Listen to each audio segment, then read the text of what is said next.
wasn't something that just came over him in the heat of the moment. He knew that he was going to be doing this. He says he looks to the bedroom door and he sees 4-year-old Bella standing there. And she says, "What's wrong with mommy?" And he says she's just not feeling well. Then he carries the 2 little girls downstairs, loads them in the truck, brings Shanann's dead body into the truck, and they head for the oil site. When they get to the oil site, he says he takes 3-year-old Celeste's baby blanket and smothers her to death with it, all while Bella was watching. Then Bella turns to him and asks him, "Daddy, are you going to do the same thing you just did to Cece to me?"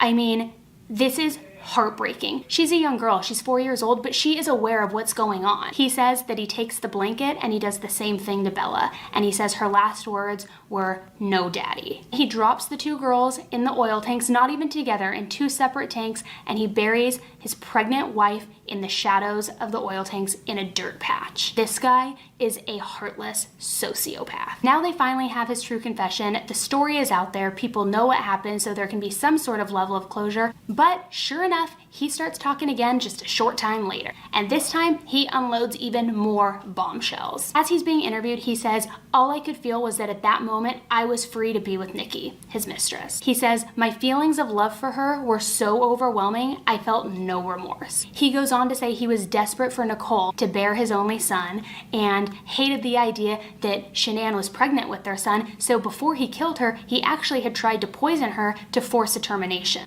And then he goes and recounts the morning of the murder, and he releases even more information that he didn't release before, and this time it is even beyond what we all thought.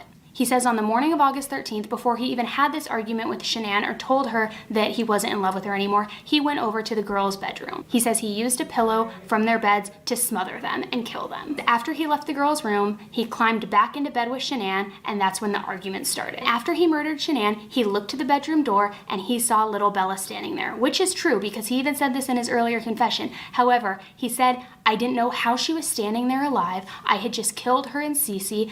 Their eyes were bruised and looked as though they had just been through some kind of trauma, and I knew I had failed and I had to do it again." What? By the grace of God, your 2 little girls just survived this horrific attempted murder. He goes on to say he threw Shanann's body into this shallow hole that he dug for her, and she landed face down, but that at that point he hated her so much he wasn't gonna bother flipping her over. This guy is so disgusting. As he discusses how he got rid of the 2 little girls' bodies, he says he was forced to shove their bodies through an 8-inch hole in those oil tanks. And he says, quote, "I can't believe how easy it was to just drop her and let her go in that hole. And I knew that she was dead when I heard her splash in the oil." He also says how poor sweet little Bella was the only one who put up a fight, and how she was begging him not to hurt her. So now all of this new information has come to light, and